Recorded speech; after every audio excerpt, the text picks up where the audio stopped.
carta divulgada nesta semana, o ex-presidente Lula rejeitou a proposta de progredir do regime fechado para o semiaberto. O caso gerou um debate no meio jurídico sobre o tema. Para analisar o assunto, nós contamos com a presença do advogado criminalista e professor da UBRA, professor André César. Seja bem-vindo. Boa noite, Beijo. Bom, professor, para a gente iniciar, a gente pode explicar quais os critérios um juiz adota na lei para que o réu possa, então, progredir do regime fechado para o semiaberto? Sim. O juiz da execução criminal, no caso tanto do ex-presidente quanto do indivíduo que está cumprindo pena, né? Então, o juízo especializado é o da execução criminal.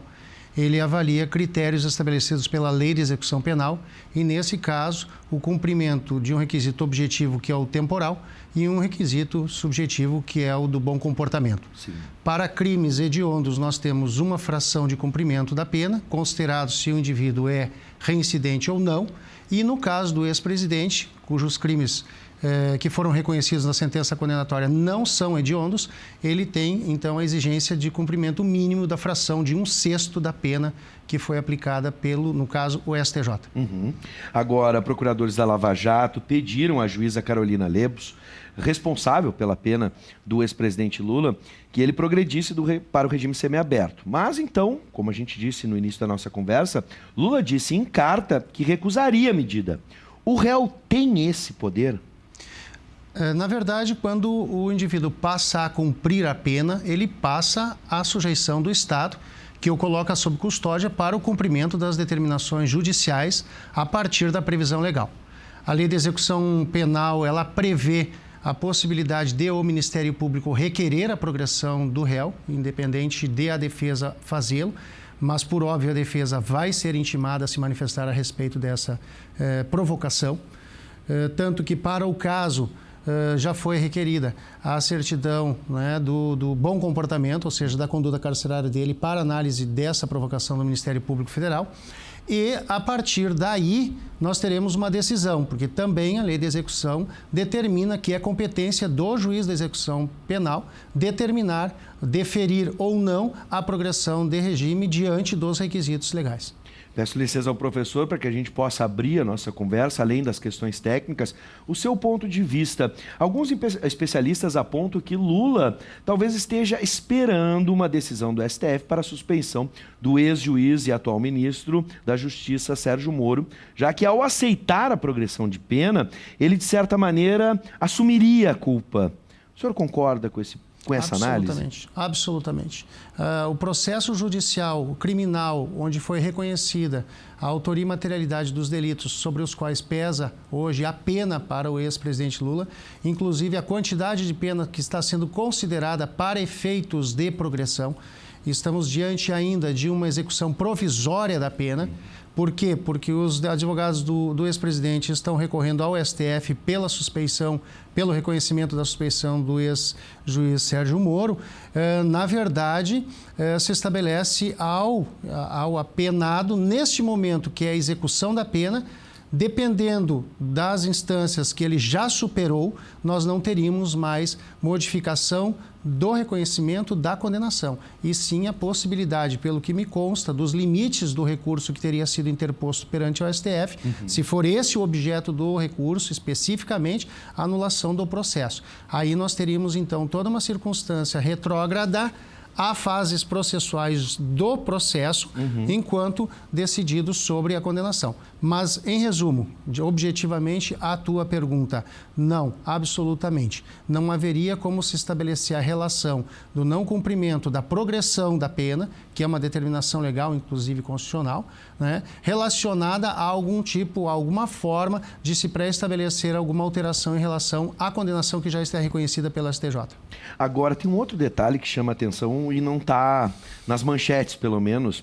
Poucas pessoas sabem que a Justiça Federal de Curitiba determinou nesta terça-feira que o ex-presidente Lula pague uma multa estipulada de 4.900.000 reais. Vou repetir, 4.900.000 reais à Justiça se desejar a progressão de pena para o regime semiaberto. Por que uma multa tão alta? Isso é comum, é válido para todos os tipos de réus? Duas questões aqui são importantes. Primeiro que a forma genérica que está sendo tratada como multa, ela passa por uma divisão. Sobre a multa de cada um dos dois crimes a que foi condenado, corrupção e lavagem de dinheiro, a multa propriamente dita que acompanha o tipo penal, que acompanha o crime como pena, a soma das duas, se não me falta, aproxima alguma coisa em torno de R$240 mil, se não me falta a memória. Sim.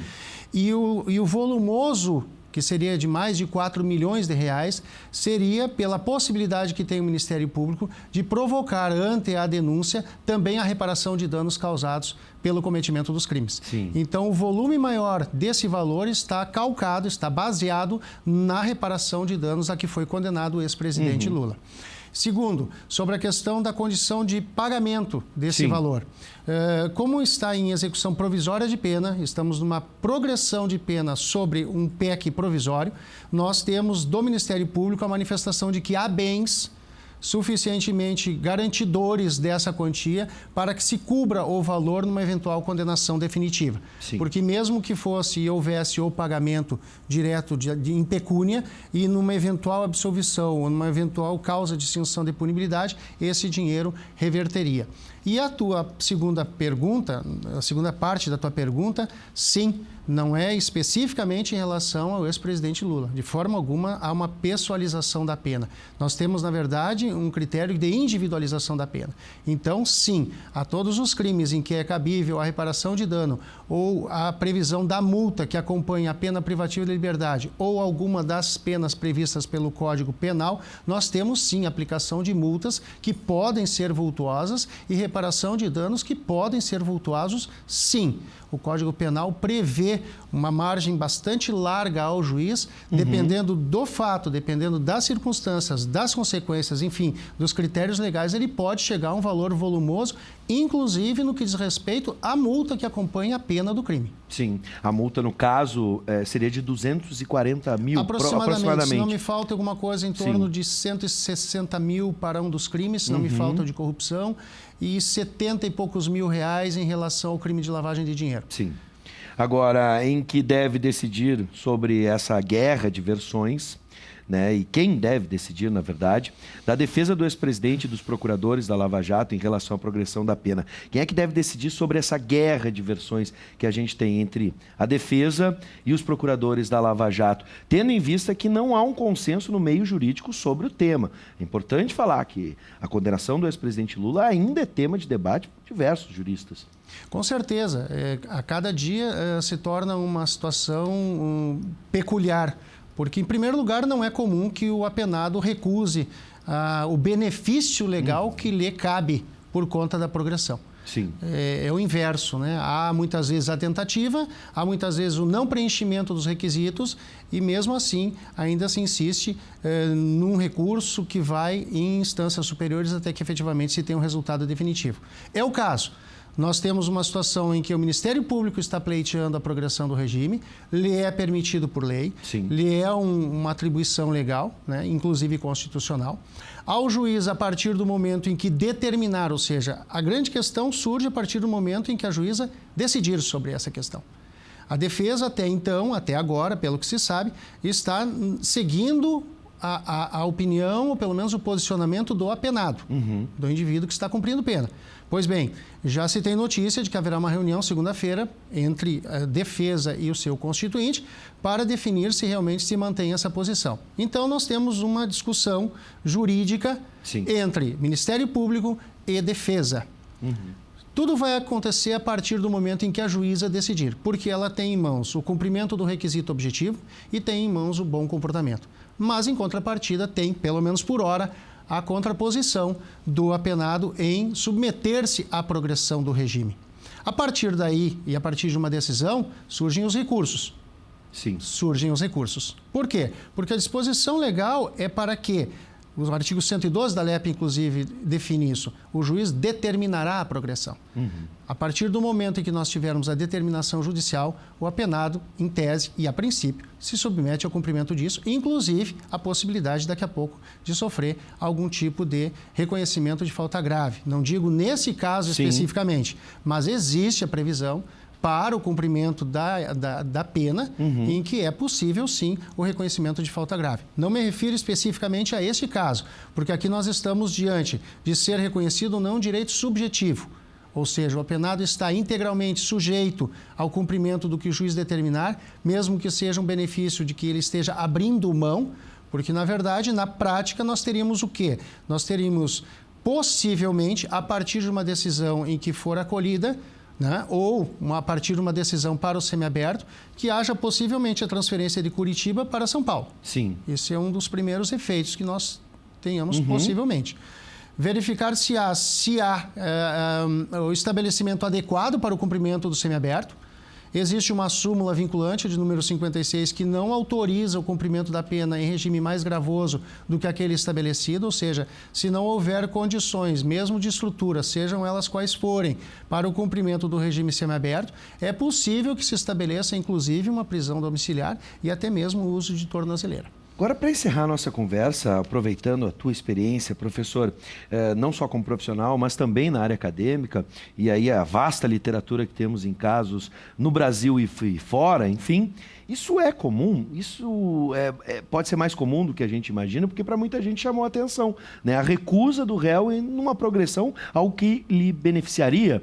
Isso é comum? Isso já tem na história, na literatura? A recusa em si não é comum. Nós temos o caso, se não me falta também da memória, que Cristiane Richthofen, num primeiro momento, também se recusou à progressão do regime. Sim. Inclusive, tem uma questão que envolvia a parte da defesa e a opinião do próprio constituinte, mas parece-me que ela recusou, parece-me que... Eu não tenho certeza, eu não tenho realmente certeza sobre isso, mas parece-me que foi acolhido e um mês depois ou 2 meses depois, ela efetivamente requereu a progressão, requereu o benefício. Nós estamos diante de uma progressão que é prevista em lei, então o Estado pode ser submetido a algum tipo de reconhecimento de constrangimento legal se não tomar as providências para que efetivamente essa progressão aconteça. É comum nós não termos do apenado a carta de emprego. É comum ele não conseguir, de alguma forma, demonstrar a atividade durante o dia, porque ele vai sair e vai retornar à noite, mas para isso ele tem que desenvolver uma atividade laboral, então ele tem que demonstrar atividade ilícita. Então, na situação atual em que há de alguma forma, uma restrição já de uma maneira geral sobre a questão de vagas e trabalho, não é? Nós também temos uma situação em relação aos apenados pela dificuldade de não conseguirem as cartas de emprego. Então, muitas vezes, o próprio Estado providencia algum tipo de convênio em que ele possa desenvolver alguma atividade para efeito de progredir do regime. Mas eu posso te dizer que realmente não é uma situação comum como parece. Bom, quero agradecer a presença e todo o conhecimento que sempre nos passa. Obrigado. O advogado criminalista e professor da UBRA, professor André César. É sempre um prazer recebê-lo. Até o nosso próximo encontro. Muito obrigado pela oportunidade e é sempre à disposição.